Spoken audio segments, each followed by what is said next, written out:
بسم اللہ الرحمن الرحیم لمس ایک سیر بائی وہیبہ فاطمہ ایپیسوڈ 62۔ وہ دلشیر مینشن سے نکل کر خالی سڑکوں پر پوری رفتار سے گاڑی دوڑاتا رہا تھا، بار بار آنکھیں دھندلا جاتی جنہیں وہ اپنے ہاتھوں کے پرس سے رگڑ لیتا۔ کئی ایک مرتبہ گاڑی ڈس بیلنس ہوتی شدید ایکسیڈنٹ سے بچی۔ جب وہ تھک ہار گیا تو گاڑی ایک سنسان سڑک پر ڈال دی۔ دن کے اجالے گم ہونے لگے اور رات اپنے پر پھیلانا شروع کر چکی تھی۔ شام 6:30 ہو گئے تھے۔ اسی سڑک پر خوار ہوتے ہوئے یہ وہی سنسان سڑک تھی جہاں اس نے ریم کے ساتھ سفر کیا تھا۔ وہ گاڑی سے باہر نکل کر گاڑی کے بونٹ پر بیٹھ گیا جب اسے یاد آیا کہ اس نے ریم کو بالکل اسی طرح بونٹ پر بٹھایا تھا اور اس کے پاؤں دھوئے تھے۔ ریم کا خیال آتے ہی ذہن ایک نئی اذیت کا شکار ہو گیا۔ یہ لڑکی اس کے لیے صرف اور صرف اذیت ہی اذیت ثابت ہوئی تھی، یا وہ خود اس کے لیے ایک ایسی چیز جو نہ وہ نگل پا رہا تھا اور نہ اگل پا رہا تھا۔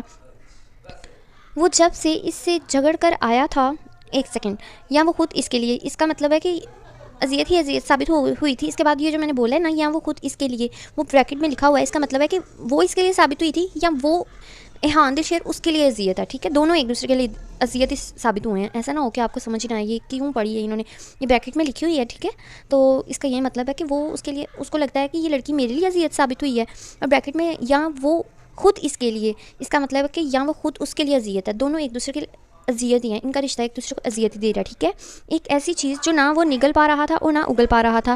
وہ جب سے اس سے جھگڑ کر آیا تھا عجیب طرح سے دم سا گھٹ رہا تھا، گلے میں پھندا سا لگا ہوا تھا۔ اس لڑکی کے سامنے جھکنا اور خود کو توڑنا بہت مشکل تھا، لیکن اس لڑکی کو چھوڑ دینا شاید ناممکن۔ وہ اب تک کیوں صرف اس کی جانب متوجہ ہوا تھا، اسے آج تک سمجھ نہ آئی۔ وہ نہ رک سکتا تھا اور نہ جھک سکتا تھا۔ آج جب ریم نے اس کی باتیں سنی تھیں تو وہ بے حد خوفزدہ ہو گیا تھا، نہیں جانتا تھا کیوں، بس لگا تھا کچھ غلط ہو گیا ہو، بہت غلط۔ اس نے سوچا کچھ وقت میں ریم اور دیوانی ہو جائے گی تو اس کے آگے جھکتی چلی جائے گی۔ دلشیر کی انا کی مسند اونچی رہے گی، پھر وہ اس پر احسان کرتے اسے اپنا لے گا۔ پر آج غصے میں بول کر اسے احساس ہوا اس کا کیا سارا عمل ضائع ہو گیا تھا۔ اس پر تضاد، جب ریم نے اسے تھپڑ مارا تو اس کے اندر کا اشتعال آتش فشاں بن کر پھٹ پڑا۔ وہ کیسے سب کے سامنے اس پر ہاتھ اٹھا سکتی تھی؟ ہاتھ اٹھانے تک پھر بھی ٹھیک تھا، وہ کیسے اسے محبت کا تانا دے سکتی تھی؟ تم نے اچھا نہیں کیا ریم، تم نے مجھے وہ زخم دیا ہے، نہ میں اسے برداشت کر پا رہا ہوں اور نہ میں خود کے اس درد سے دور کر، اور نہ میں خود کو ادھر کو آنا ہے، ٹھیک ہے، خود کو اس درد سے دور کر پا رہا ہوں۔ تم کیسے کہہ سکتی ہو کوئی مجھ سے محبت نہیں کرتا؟ وہ پوری قوت سے چیخا تھا، پھر حلق دکھنے لگا تو وہ خود اذیتی سے ہنسا۔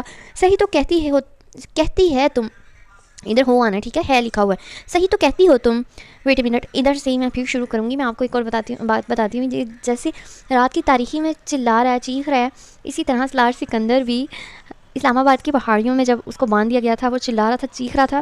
That is the moment of, کہ مجھے گوز بمپس آ رہے تھے کہ یار انسان جب پھنس جاتا ہے نا، یا اس ٹائم کوئی کسی کے ساتھ نہیں ہوتا، صرف ایک اللہ کی ذات ہوتی ہے۔ تو اب تم اکیلے ہو نا، تم چیخ رہے چلا رہے ہو، صرف ایک اللہ کی ذات ہے جو تمہیں سپورٹ کرے گی، ٹھیک ہے۔ تو ہمیشہ انسان جب بہت دکھی ہوتا ہے نا، تب صرف ایک رب کی ذات ہوتی ہے جو اس کا ساتھ دیتی ہے۔ اسی لیے کہتے ہیں محبت، عشق، وفا، ہر چیز کی امید صرف رب سے لگانی چاہیے۔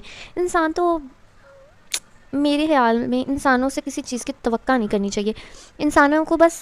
انسانوں کی نیچر ایسی ہے کہ وہ بس لینا جانتے ہیں، ان کو دینا نہیں آتا۔ آپ کسی کو پیار کرو تو اس سے بدلے میں پیار مانگو مت، ٹھیک ہے، کیونکہ انسان کی نیچر نہیں ہے، وہ آپ کو کچھ دے نہیں سکتا۔ تو آپ کو ہمیشہ صرف رب سے امید لگانی چاہیے، ٹھیک ہے۔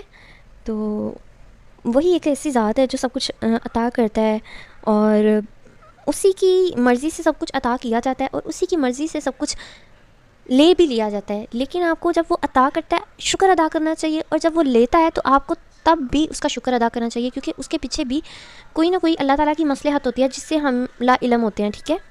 تو کبھی بھی ناشکری نہیں کرنی چاہیے۔ صحیح تو کہتی ہو تم، سچ کہتی ہے کہ میں تو بچپن سے محبت کے معاملے میں بد نصیب و لاوارث ہوں۔ ماں چھوڑ کر بھاگ گئی، باپ اس کے غم میں مر گیا، بہن کو بھائی نے دور بھیج دیا، اور بھائی خود۔ آخر میں وہ تلخی سے ہنسا اور پیچھے گرتے اپنا وجود شیشے پر ٹکا دیا۔ تعجب کی بات تو یہ تھی کہ وہ تو ہمیشہ سے ایسے ہی زندگی گزار رہا تھا، مگر آج ایسا کیا ہوا تھا کہ روح پر لگے تمام زخموں کے بخیے ادھرتے چلے گئے اور ان سے درد رسنے لگا تھا۔ یہ سراسر کوئی بہت خاص چیز کھونے کا خوف تھا جو رگوں میں برف کی مانند آن جمع تھا۔ بہت وقت اسی پوزیشن میں لیٹے گزر گیا۔ میں تو پتہ نہیں کون سی دنیا میں چلے جاتی ہوں ناول پڑھتے ہوئے نا، بلکہ میں ناول کے اندر ہی چلے جاتی ہوں، ٹھیک ہے۔ بہت وقت اسی پوزیشن میں لیٹے گزر گیا۔ اس دوران کتنی بار اس کا فون بجا، پر اب فون سے بھلا اسے کیا رغبت ہو سکتی تھی، کیونکہ اب معلوم تھا کہ اس پر پری پیکر کا میسج یا کال اسے کبھی نہیں آئے گی۔ وہ اسے جاننے لگا تھا اور اب جانتا تھا کہ وہ اپنی نسوانیت و پندار کی، یہی لکھا ہوا ہے نسوانیت و پندار، یہ جو اگلا ورڈ ہے نا اس کو چھوڑ دیں، ٹھیک ہے، بیکاز یہ مجھے نہیں سمجھ آ رہی۔ وہ اپنی نسوانیت کی حفاظت کی خاطر اس کی جانب مڑ کر بھی نہیں دیکھے گی۔ تبھی جب تکلیف اور اذیت مزید حد سے سوا ہوئی تو واپس گاڑی میں بیٹھ گیا۔ ریش ڈرائیونگ کرتا اپنے بنگلے پر آیا، لاؤنج میں داخل ہوتے شرٹ اتارتے صوفے پر پھینکی اور پھر چھت پر جم میں چلا آیا۔ وہ جم میں داخل ہوا تو اس بار قدم ایکسرسائز کی طرف نہیں تھے، بلکہ وہ وہاں بنی چھوٹی سی الماری کی طرف گیا۔ الماری کھول کر اندر سے ایک سفید پٹی نکالی اور اسے اپنے ہاتھ پر لپیٹنے لگا۔ پھر جم کے ایک کونے میں بنے دروازے کو کھول کر اندر داخل ہوا۔ لائٹ آن کی تو اندھیرے کے درمیان ایک سفید بلب جل گیا۔ کمرے کا کچھ حصہ تاریک تھا اور کچھ حصہ روشن۔ درمیان میں ایک پنچنگ بیگ لٹک رہا تھا۔ ایک زوردار پنچ اس بیگ پر مارتے اس بیگ کو اپنے سامنے کیا اور پھر دوبارہ ایک زوردار مکہ اس بیگ پر مارا اور مارتا گیا۔ وہ پھر رکا نہیں۔ اس کے ہاتھ کسی مشین کی طرح تیز تیز چلتے اس بیگ پر اپنا غم و غصہ اتار رہے تھے۔ وہ ساتھ ساتھ، یہ غلط لکھا ہے ہوا ورڈ، ٹھیک ہے، ادھر آنا ہے، وہ ساتھ ساتھ چلا رہا تھا۔ ادھر لکھا ہوا ہے چالانی رہا، آئی ڈونٹ نو کیا لکھا ہوا ہے۔ وہ ساتھ ساتھ چلا رہا تھا جیسے اپنے اندر کا اشتعال باہر نکال رہا ہو۔ رنگت بالکل سرخ ہو چکی تھی اور جسم کا ہر کٹ نمایاں ہو رہا تھا۔ گلے میں گٹلی مائی مسٹیک گلے میں لٹکی چین زور زور سے ہل رہی تھی۔ وہیں لمبے بال چہرے کے ارد گرد بکھر چکے تھے۔ گھنٹہ بھر اس بیگ کو پٹکنے کے بعد وہ وہیں ایک کونے میں زمین پر بیٹھ گیا اور نمی بھری آنکھیں بند کر لی۔ آنکھوں میں ایک منظر گھوما جب قرآن پہلی بار ان کو شاپنگ پر لے کر گیا تھا۔ وہ بازار سے سامان خریدنے کے عادی تھے، پر قرآن انہیں مال لے کر گیا تھا اور ہر دکان پر لے جاتا انہیں سامان دلا رہا تھا جس پر وہ ہاتھ رکھتے قرآن دلا دیتا۔ بچپن سے جن کھلونوں کے لیے وہ ترسے تھے وہ سب ملے۔ پھر ایک دن اچانک ان کی ماں آئی اور ان پر یہ انکشاف کیا کہ الف ان کے باپ کا خون نہیں ہے۔ اس دن قرآن بہت غصے میں تھا۔ اس دن الف کی برتھ ڈے تھی جو سیلیبریٹ ہونی تھی، پر قرآن سب تہس نہس کر چکا تھا۔ وہ الف کی شکل بھی نہیں دیکھنا چاہتا تھا۔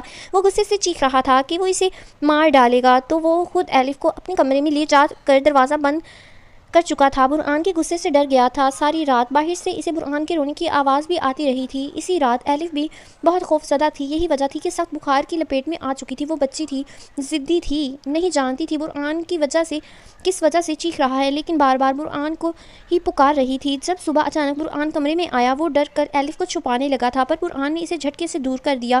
لیکن جب الف کو چھوا اور اس کے بخار کا علم ہوا تو پھر اس کی دیوانگی رات سے زیادہ بڑھ گئی تھی۔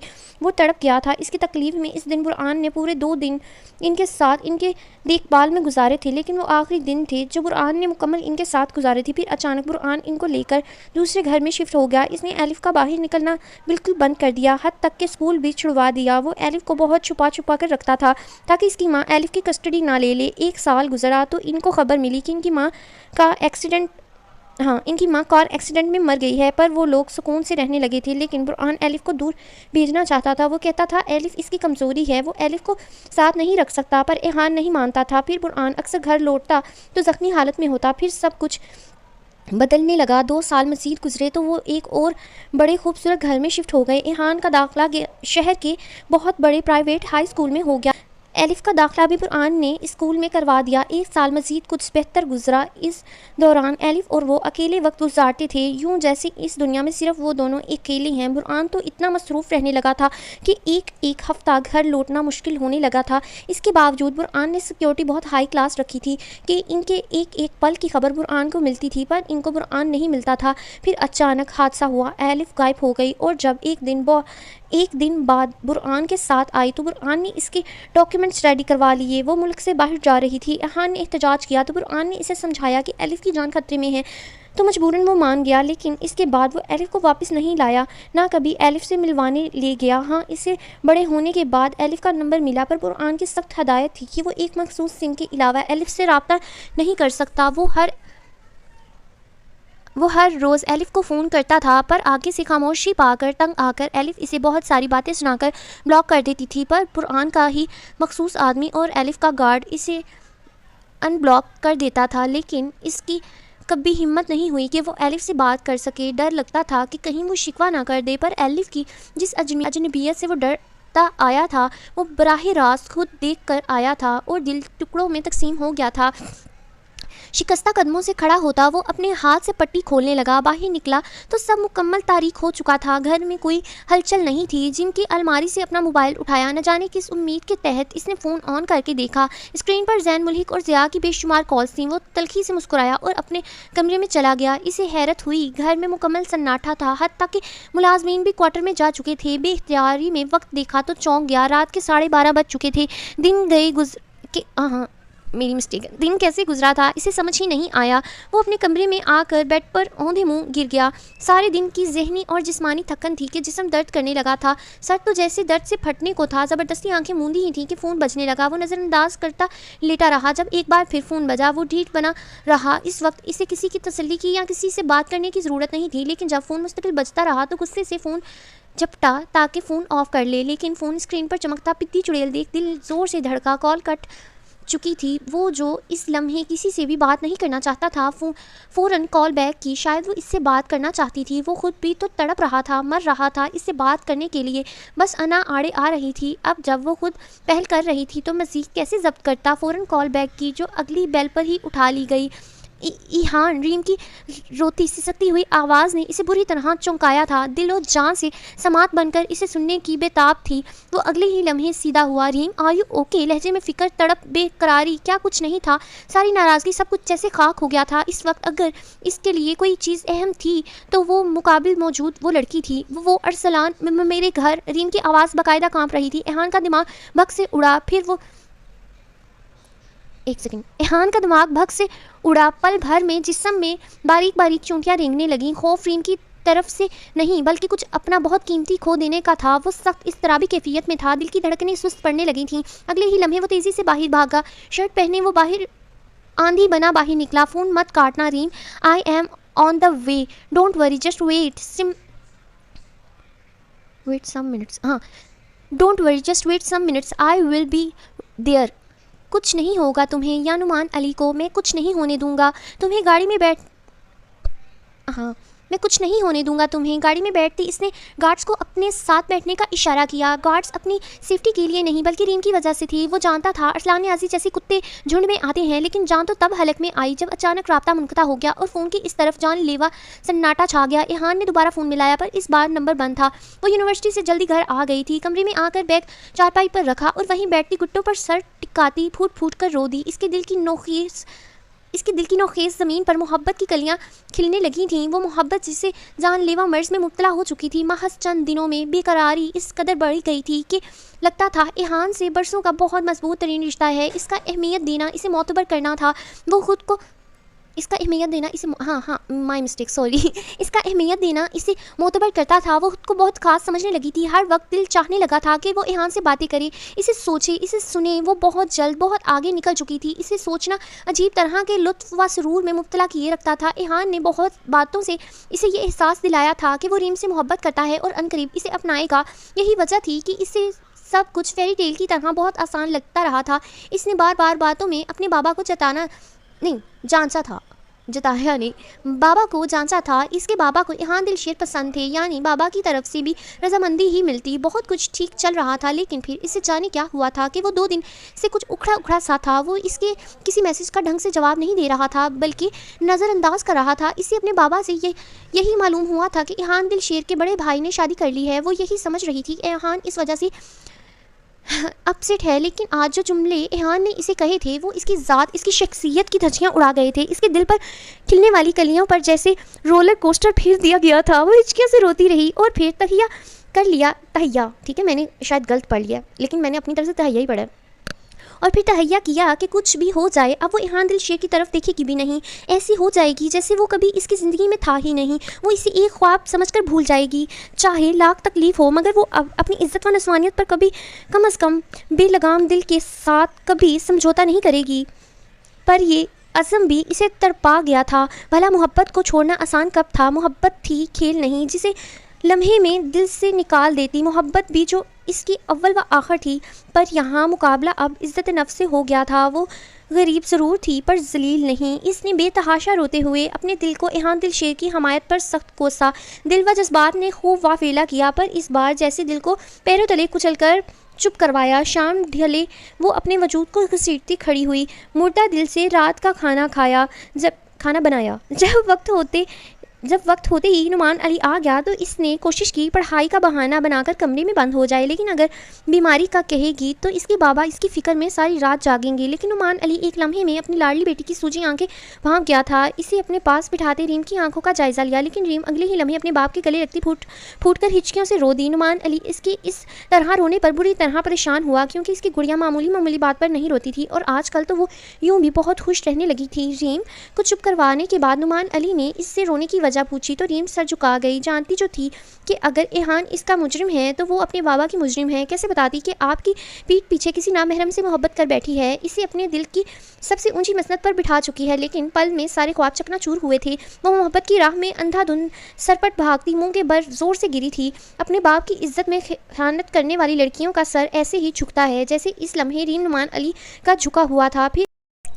پھر اس نے نعمان علی کو بتایا اسائنمنٹ مکمل نہ ہونے کی وجہ سے کلاس ٹیچر نے اسے پوری کلاس کے سامنے باتیں سنائی اور پھر کلاس اس پر ہنسی۔ اس کے جھوٹی باتوں پر نعمان علی نے اسے تسلی دی، لیکن باپ تھا بھانپ گیا تھا کہ وہ جھوٹ بول رہی ہے، مگر پھر بھی اپنی بچی پر اعتبار کیا کہ وہ سنبھل کر اسے ہر بات خود ہی بتا دے گی۔ وہ کچھ دیر نعمان علی کے ساتھ بیٹھ کر چند لقمے زہر مار کر کے اپنے کمرے میں چلی گئی۔ بستر پر چٹ لیٹی وہ ساکت آنکھوں سے چھت کو گھورتی رہی، آنسو آنکھوں سے نکلتے تکیے میں جذب ہوتے رہے۔ نیند آنکھوں سے غائب تھی۔ امید تھی کہ شاید نیند کی دیوی مہربان ہو جائے، پر یہ امید بھی جلد ٹوٹ گئی جب رات گہری ہوتی گئی پر نیند نہ آئی۔ وہ ستم کے اس قدر ذہن پر سوار تھا کہ فون مٹھی میں بھینچے وہ روتی رہی۔